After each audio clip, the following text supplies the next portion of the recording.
Hello, and welcome to the Future of Tourism podcast. My name is David Peacock, Senior Advisor to the Future Tourism Group at Simpleview. Today, my guest is Greg Oates, Senior Vice President of Innovation at MMGY NextFactor and former Senior Editor and Brand Strategist at Skift. In this podcast, we explore ways industry leaders are playing a more advanced role in shaping their destinations through the lens of stakeholder engagement, and how DMOs are working in the current crisis to implement new organizational models and to kickstart recovery. Greg, how are you? What's it like on the ground where you are? Hey, David. On the ground level, who knows what's happening? The day today is April 2nd. COVID has just changed all of our lives. We're trying to come at this at MMGY NextFactor from a very strategic standpoint for the short, medium, and long term, having all of those conversations at once. We focused last week on just how destination organizations can drive short-term business continuity to help their partners deliver some kind of purchasable product for residents and elevate that connectivity within the destination, sharing a lot of best case practices. Now we're moving into medium and even long-term strategy. There's this growing chorus of voices among some of the most respected leaders in the world that whatever tourism comes back like, it's going to be different and it needs to be different. What does that look like? A lot of DO leaders at the same time are saying, wait, it's too early for that. So we're trying to navigate that, with the timing but if organizations are starting to develop strategy now, I think they have to start bringing some of that long-term big picture thinking into the conversation to really inform decisions, if not this week, within the coming weeks soon. Well, Greg, when you talk about bringing a long-term conversation to the table, in my personal observation and watching your career over the past years, that's what you do. I think you have a really remarkable ability to get people to look beyond the last signpost and see what's coming.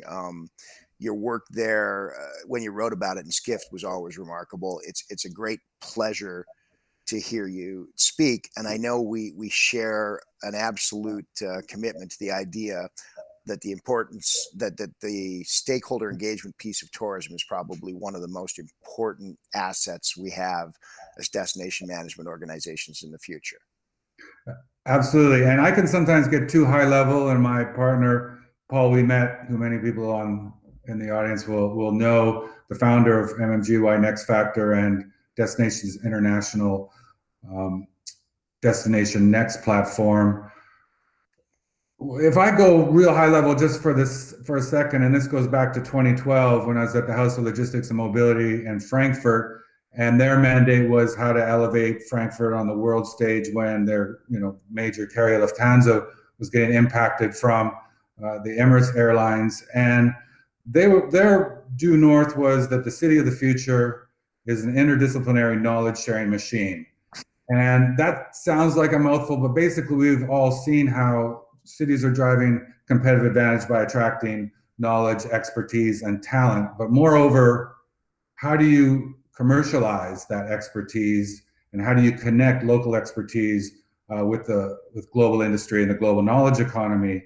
And the way they do that is by connecting people, and travel is an intrinsic part of that. So in order for cities to really capitalize on that demand for expertise, knowledge, talent, and commercializing that, cities really need to know who's in the city.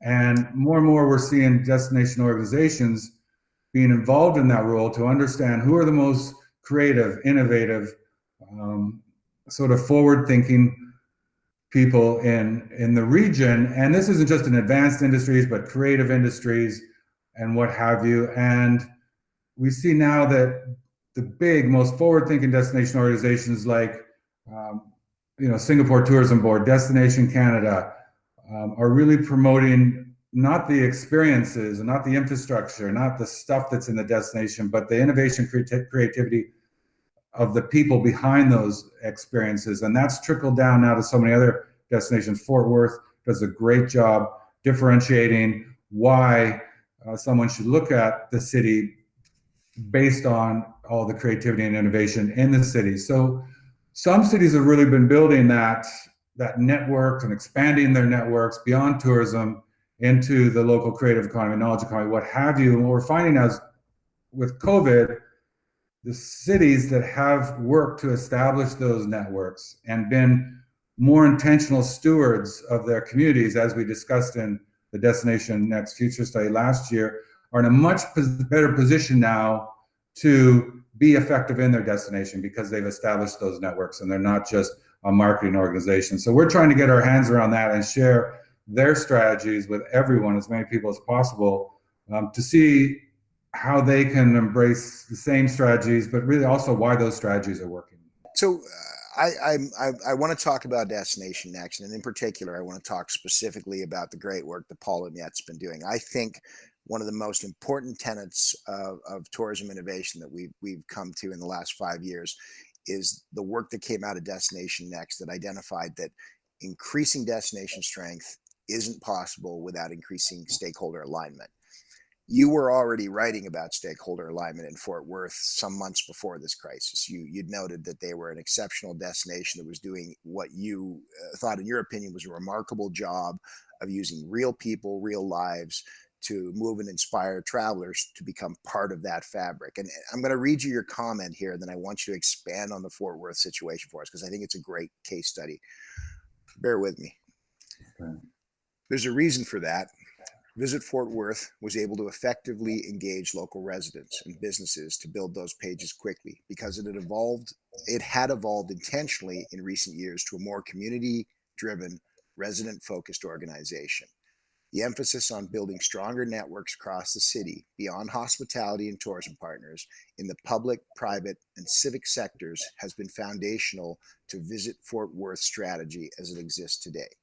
So that statement applies to them before this crisis, but you wrote it specifically in response to this crisis and the way they were able to mobilize around helping some of the on-the-ground assets actually not just navigate their way through the tourism issues in this crisis, but also serve that community. Can you talk to us about that for a bit, please? Right. So specific to what Fort Worth did, when all of this blew up, Fort Worth was really the first organization I saw that said, here's how residents can help their local restaurants, artists, retail, all the different businesses that were impacted so heavily. And, immediately I understood that, having worked with Mitch Whitten and Bob Jameson there at the organization. The reason why this works, let's just take from a global macro level. And this is without a doubt true, and it applies to any organization in the visitor, destination organization in the global visitor economy. For an organization to be effective now and in the future, there has to be this focus on the convergence of community, tourism, and economic development. All of those have to work together. Fort Worth knew this going back quite a few years and it's always amazing how innovation really bubbles up right out of the challenges that we have. And for Fort Worth, it was like, how do we tell the world we're not a suburb of Dallas? Right? That was, for years, that's been a challenge. We're our own destination, we're our own culture, and we have our own reasons for coming to visit. So very early on, they started saying, okay, how do we work with community groups? How do we work with government? How do we, again, elevate our local creative economy and the people driving that? And so those were in place, whether it was for group or for leisure. So when COVID broke big and business just shut down, they were able to build these pages, not just build the pages because they had all of the stakeholders they were able to reach out to all of them, but they had actually all built some of the stakeholder groups. Fort Worth built its own film commission, so they had that access to those creatives. But more important, it doesn't do any good if you create this content and locals don't see it, right? And Mitch will always say, there's sort of three levels here. You want residents to know about you. You want them to support what you're doing. But really the big goal is to get them to support you and help you. So when Fort Worth created these pages that showed businesses that were still open, a way to support businesses, the city government, the mayor's office started tweeting that out. The downtown Fort Worth Business District started sharing that. These people have that local audiences. So that's where it was so key, was they were able to drive engagement and get residents to see this information. A lot of other destinations don't have that. They have the content, but the stakeholders aren't pushing it to residents. And what happened, you look at the numbers, Visit Fort Worth page views on just the restaurant page is over 30,000 a day. Their Instagram is now 60% local, right? So that just shows how this strategy is working, but it didn't happen just overnight. It's because they have established those community networks now for years, and they continue to do so. So, Greg, MMGY and NextFactor work absolutely at the local level with destinations like Fort Worth, and then they work all the way up to state and national organizations. I know you've been on the phone pretty much all night with Destination Canada. But at its core, I see the same principles applying here, that the engagement of stakeholders, and in DC's and Destination Canada's case, that stakeholder group is the group that flows out below them in terms of provincial marketing organizations, regional organizations, right down to the operator again. And in the case of Fort Worth, that feeds up into a state and a national mechanism. Can you talk to us a little bit about the kind of work that MMGY NextFactor is doing in the midst of this? What are you doing now to help? What are you doing in terms of future planning? Where are people at in that planning cycle? Well, not a lot, right? I mean, we've been reaching out daily to multiple destination organization leaders, asking what they need and just keeping in touch with everyone. We do have some existing business, as you said, for Destination Canada, because they're developing their overarching marketing and management plan around response, recovery, and reinvigoration. And really central to that is, what does the new normal in the tourism industry look like? So very high level, where everything is grounded in resilience, economic, social, cultural, environmental sustainability. And that model has already been built by New Zealand and other organizations. So here we are, still in the very early stages of the response and educating and communicating all stakeholders.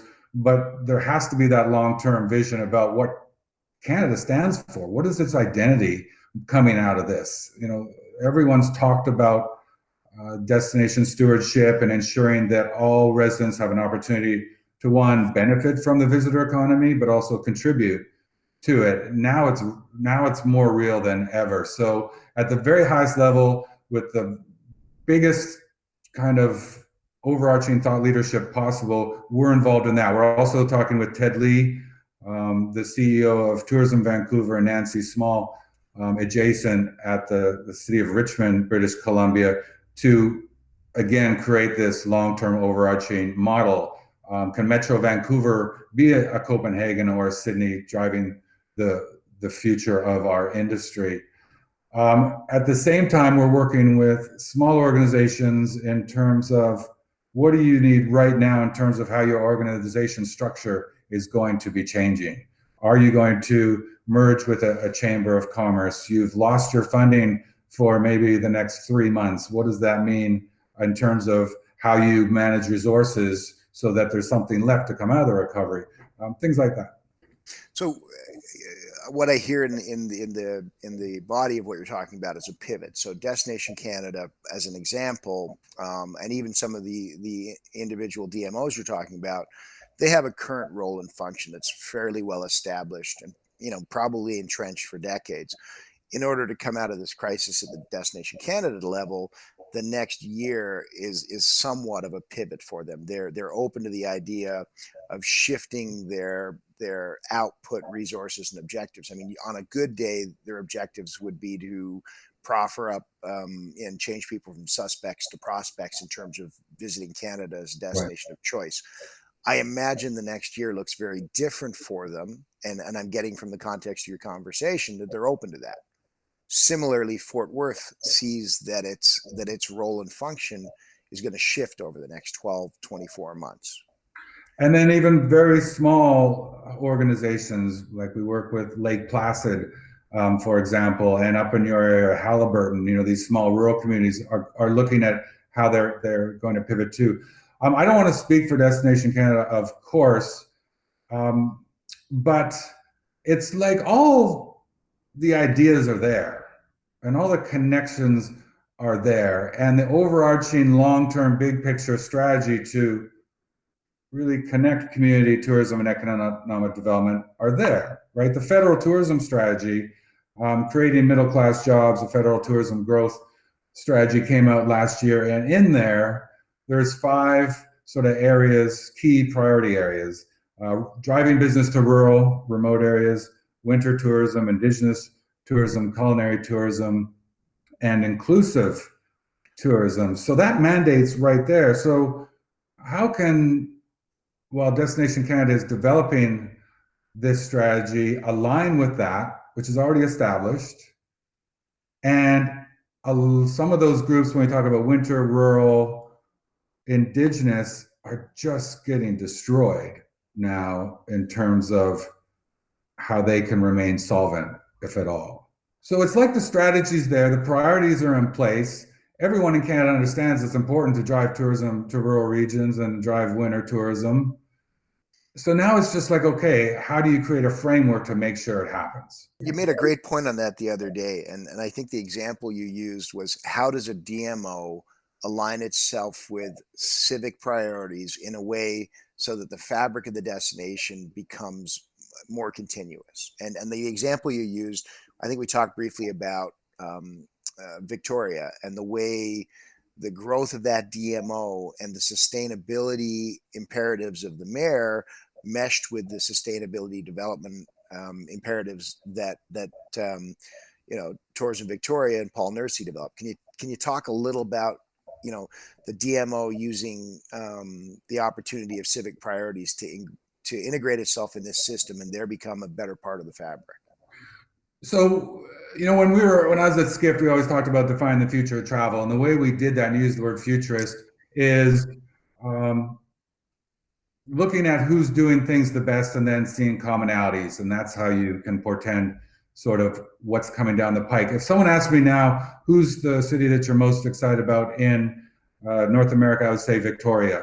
And here's why: because everything always starts at the top with the mayor. You have to create that culture in a destination. And Mayor Lisa Helps there sees that really the primary investment growth for the future is within the resilience economy, clean tech, circular economy, green, ocean science, all of that. And she wants her city to be at the very forefront of that. So the new Victoria 3.0 economic development plan speaks to that. Paul Nursey, meanwhile, at Greater Destination Victoria, has aligned with that years ago. And he's now talking about how can he work more closely with this mayor and this new economic development plan. I mean, Paul created the Impact Sustainable Tourism Conference, the only dedicated sustainable tourism conference 3 years ago in Victoria. So he's clearly, that's where his priorities are.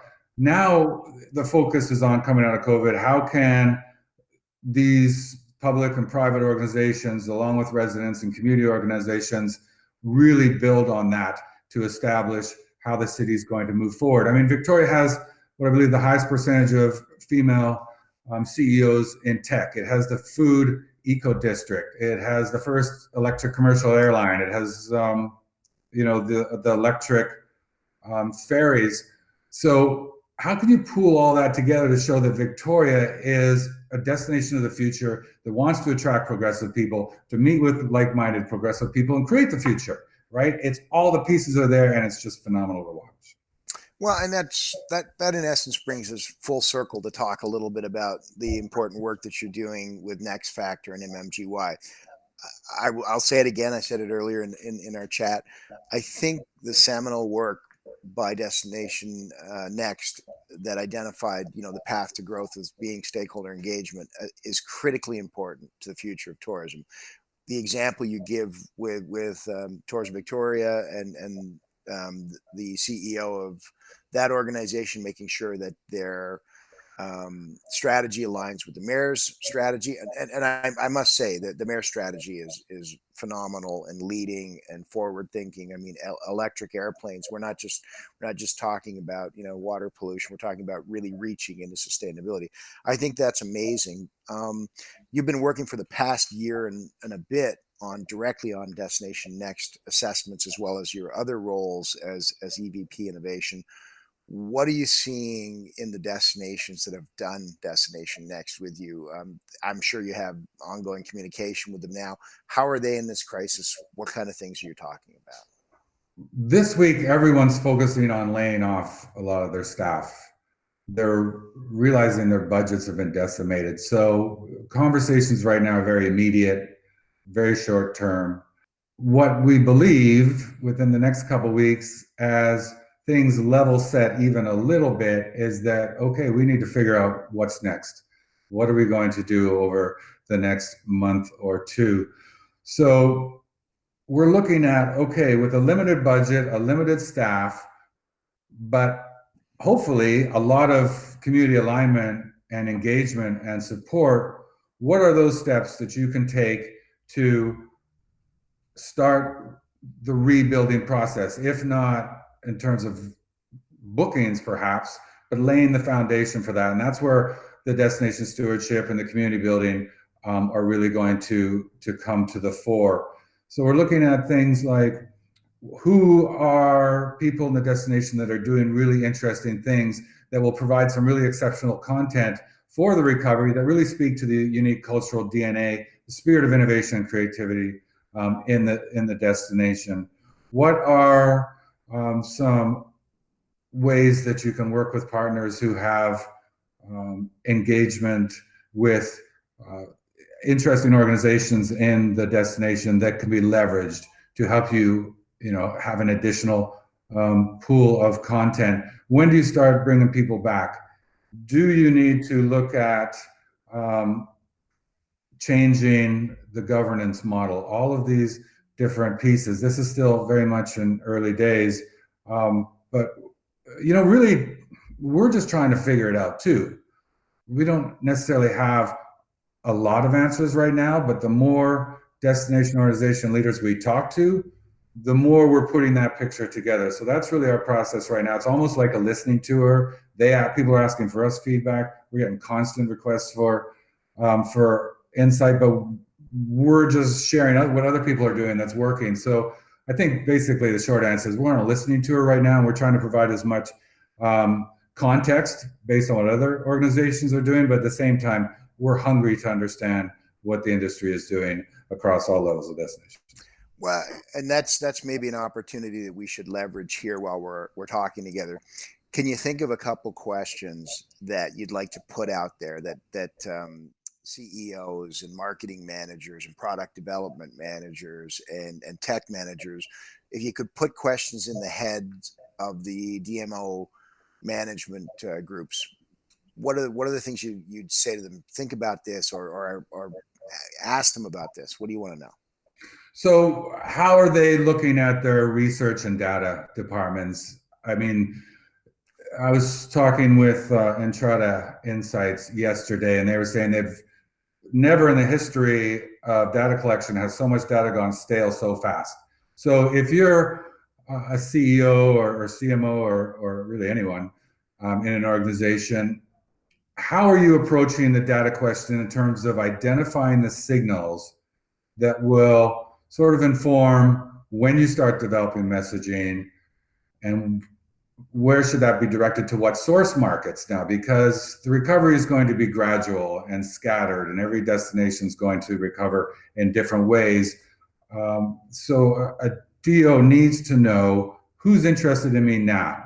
And you look at OTA data, Google data, airline data, consumer sentiment data, but do we go right to the airlines now instead of looking for third party, right? Like just say, American, give us your data, right? And these airlines should start doing that because clearly this is in the interest of everyone. So I think that's the first step. How do you identify signals and who do you do that with? I would want to know what they're thinking. That should be, if not this week, soon, a number one priority. And then how do you feel about the value of community alignment and community advocacy and building all of those networks and partnerships that we've discussed? In the past, it was like, oh, nice to have. And now it's crucial. Is there an evolution there? Because we've worked with, for the last 18 months, every single week, I've been at a different destination in front of a management team and the board. And they run the gamut in terms of how well they're working together. Some are great, some it's like, oh boy, a lot of problems. So I'm just curious to hear if CEOs are really understanding how this is important, not just now when they need people's help, but in the future, and what they're doing to build those networks more intentionally. I think I would start looking at those two things. Well, and let's talk about that for a second. There's a lot of discussion about the state of this industry from a technology perspective. And I'd like to just shift it sideways and let's talk about education for a second. There's a lot of difficulty in this country and in the US about how do we shift to distance education? How do we shift to remote learning? The truth of the matter in that fact is I believe that those two industries, tourism and education, are going to turn and say, you know what, 5 years ago, we had all the technology we needed to do this. We've just never addressed it as a problem. As my wife, the teacher, tries to get online for online learning with 2 weeks notice, you realize she's never addressed the questions of privacy and security and access and devices. So it's not like we haven't had the technology. It's just in some sense, we haven't spent the time focusing on it. Where do you see people shifting their focus in terms of tools and technologies in the next 3 months, 12 months? Right. So just, anecdotal, very sort of stereotype comment, there's really been a pushback against technology from a lot of people in the visitor industry who just focus on that we're a people-to-people business. And that's true, but the idea really is that technology is additive and it can help us connect with the people we want to connect with, and it just builds that face-to-face. So there's still that pushback against technology from some people. So I think this is going to change that, and people will see now, because I've been on, a Zoom call every hour all day for the last week, right? Everyone's now, much more comfortable with this, which brings up other ideas like how is this going to change workforce operations, things like that. The technology question is so huge. So just on a micro level, speaking to what we were talking about,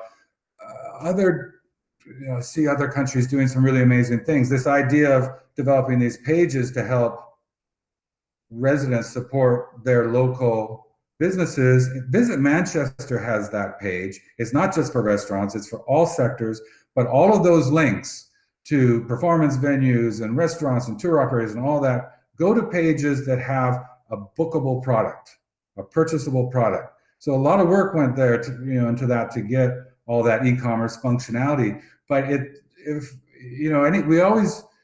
marketer knows that diminishing friction on the path to purchase drives conversion. So if I'm in Manchester, they've made it very easy for me to spend money, right? Because I'm not just going to a page with a list or anything. It's like, here, buy this voucher, send it to your family. Let's plan on coming back in the fall or something like that, right? So that's driving real business development. Why that technology isn't everywhere, I don't know. But clearly, people are doing it. Now, on a macro level, in terms of technology, I think where this is really an immediate discussion is in the business events industry. And let me just provide another case study. So I was supposed to go to South by Southwest this year. It's my happiest time of the year. And a week before, it was canceled. Okay. So they came out, South by Southwest, which I think was great, said you can defer your registration fee for the next year, and we'll give you half of the year after that. I would have much preferred, keep half of my, I say that then, I don't know about now, but I would have said, keep half of my money and let's do virtual. I have all these amazing things I wanted to see and do and people to meet. Put that on digital. You can that would have been revenue source, but they weren't ready for that. Now, I assume. Now you look at City Nation Place, which was supposed to happen in Toronto the next month or so. They pivoted automatically to virtual. And I think last year when I went, it was like $800 in West Hollywood. This year in Toronto, they said, okay, well, here, we're going to create a virtual conference. We're going to charge $395, and you'll still have that access and content. And I said, yes. Last year they had the head of economic development for Arlington, Virginia, the guy that won HQ2. This is valuable content. I don't need to really meet, but I want to hear what he has to say. I can follow up after. Also, what's happening in Hamilton, Ontario is phenomenal, which I learned there. So this is, I think, an example where there's money to be made. And an event like City Nation Place is using technology to keep some of that business continuity and help continue to educate us in the industry. So there is that model there. It's not easy, and all of everything we've been talking about is not easy, but there are people that are showing the way forward, like City Nation Place. Well, and I think you make that point really eloquently, and I'll put it in an allegorical context. How much easier is it today to execute a conference video call than it was a week ago? And the technology hasn't changed at all. It's all culture, and it's all people's perspective and willingness and intention and ability to get their heads, embrace all of this. The big fear is, while we're talking about this, there's these big hotel chains that are just going sideways on this conversation, because there's a sense that, again, and it seems like every few years we have this conversation that technology is going to replace face-to-face, but again, this is additive. This customizes the overall experience. This adds to it. This helps us connect with people better. No one's going to want to sit in their home and not go to an event if they can after this is over, because business gets done better face-to-face, right? We still have this idea that technology is somehow going to encroach on the future of business events, but I don't believe that's the case, because we keep having the same conversation. Now, how is this coming into the leisure segment? And again, when you look at all of the mergers and acquisitions in the tours and activity space, this whole idea of how do you drive business in destination on demand, where people have a chance while they're traveling to scope out different types of tours and activities and book that on their phone for that day or the next day, because there's been so much improvement in live inventory technology. So there's a lot. Airbnb experiences really started that, but now you're booking experiences, Expedia experiences, Marriott and airlines are rolling out all those experiences. There's still some questions about adoption and scale and all that, of course, but if a destination can help these platforms with content and education for the partners about here's how you can drive incremental revenue from visitors in destination, because a lot of us don't like to plan ahead, I think there's a lot of opportunity there. So I think what's happening here coming out of COVID is that everyone, or a lot of people, will be more open to looking at technology in terms of how it can help us travel better, drive more business volume, and just make it a much more positive and optimistic experience that technology has its role. But I think first we just have to get a lot of people to say, okay, well, let me look at it. So, Greg, we're going to have to wrap this up. I know I've taken a lot of your time, but I do want to talk about this. I think fundamentally, for the past number of years, we've had a bit of a problem adapting to the fact that we market tourism one way and the consumer consumes it another way. This device is ubiquitous. It's flawless. It works well. It does video conferencing. And I've said this in many presentations that you've seen me do. When you're in Kathmandu on a Tuesday morning and you want to eat, you do exactly what you do in New York City. You type in breakfast places. You type it in English. The answers come back in English. They often flag them as to whether they're Western friendly and the like. So why is it we spend so much time dreaming up a consumer path to purchase that, for the most part, hasn't adapted to the fact that this is the most direct path to consumer purchase? Right. So I look at the tools that are out there, and I think if we can bring one thing to the table that's so important, it's remember the consumer buyer decision process. The consumer, it was years ago, and it was David Ogilvy on Madison Avenue said the consumer's not an idiot. The consumer's your wife. The consumer's your husband. I think more than ever coming out of this, when budgets are really tried and revenues are down, we need to shift our thinking to how the consumer consumes now. And I think there's a lot of promise, especially in your South by Southwest example. You know what? I have watched South by Southwest on TV. They used to broadcast it on Netflix. So I get that. But how do we structure and create a formal path so that we can do more of this? That's a big question, and people a lot smarter than me when it comes to technology would have a better answer. Sticking with South by Southwest, when I'm there at that event, that app is just invaluable in helping me. It's massive, right? There's tens of thousands of things happening at any given minute. Without the phone, I'd be lost. I'd be wasting a lot of time. So I think this comes down to basic design thinking, empathy thinking, walking in the person's shoes, so to speak. We design these things without taking into account that process. We do on the app side, right? We do on the event side. Festivals, I think, are way ahead of that. Sports, great, but I think from the tourism, and this is a conversation I want to have with Simple View, I think so much of that user experience, that user interface with DO channels right now is still a little billboardy. Hey, promoting this, promoting that, or it's kind of a top 10 list, which may be of value, it may not. So how do you create, that mobile interface that is more like that event experience? This is what's happening, this is what's happening. And what also those event things are amazing, the event apps are amazing at, is understanding who I am as a person. So it's highly customized, and I can go in and add to that customization.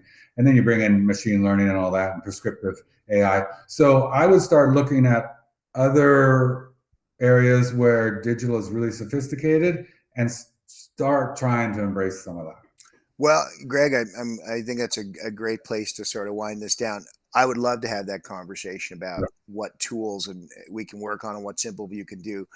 I think personally, a sustained push towards the idea that a destination story is told in a distributed fashion. I mean, we've had a very central, if you compared it to a production model, you'd say it's a centralized production model where DMO makes content, out it goes, but there is a real shift and a willingness and an embracing of the stakeholder. I think you have to empower those stakeholder channels, because when you and I go to breakfast, we generally want to ask not even the restaurant and not even the DMO how good the food was. We want to ask our validating peer group that are out there. So the more we can do to tell the destination story, not unlike the models of Fort Worth that you talked about, where the actual telling of the story is distributed, I think that adds to its authenticity.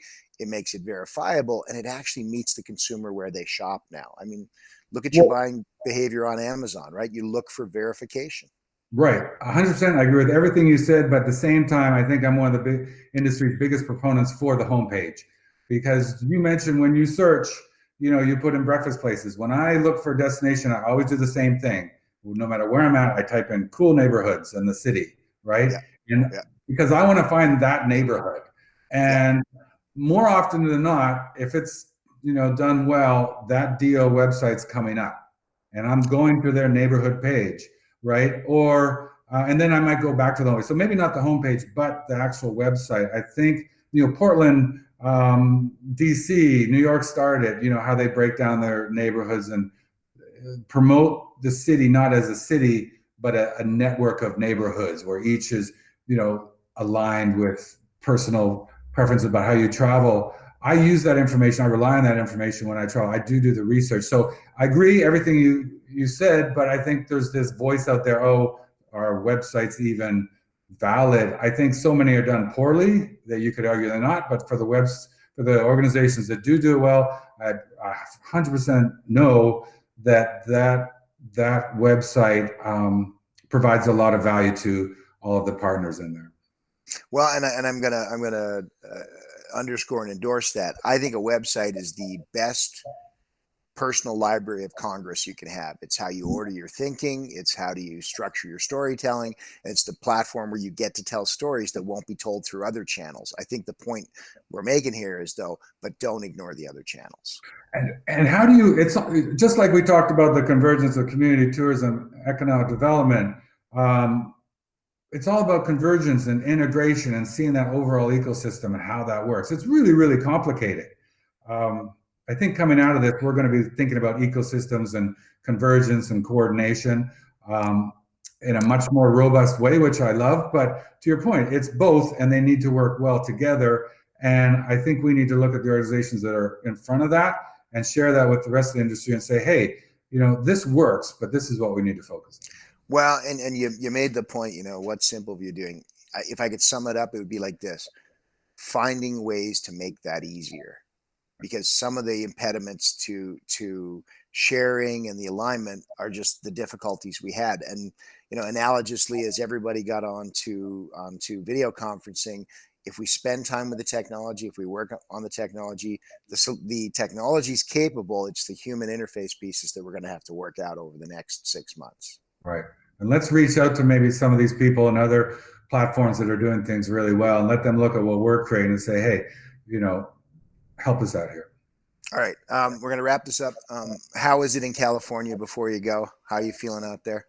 Well, you know, California was one of the first. I'm in Redondo Beach. California was one of the first to isolate, and we're seeing the benefits of that. So I'm just really, really grateful that, you know, leadership here made the decision when they did, because, you know, we're talking about life and death here. So, and I was talking with, or emailing back and forth with Karen Pateta at Visit California, what they're doing with their destination stewardship plan at a state level.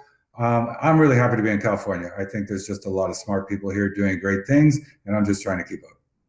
Well, and I'm really happy to talk to you. And I've had a week of talking to really smart people from around the world about this crisis and about tourism in general. And I got to echo your thoughts. There are so many people working so hard on this, not just in the crisis phase, not just in the recovery phase, not just in the reimagination phase, but working on it 24/7. The world will be changed, but we will be better able to deal with these things, and we'll understand the context and how to go forward. We learned things from SARS, but it was a different world. It wasn't digital. This one is.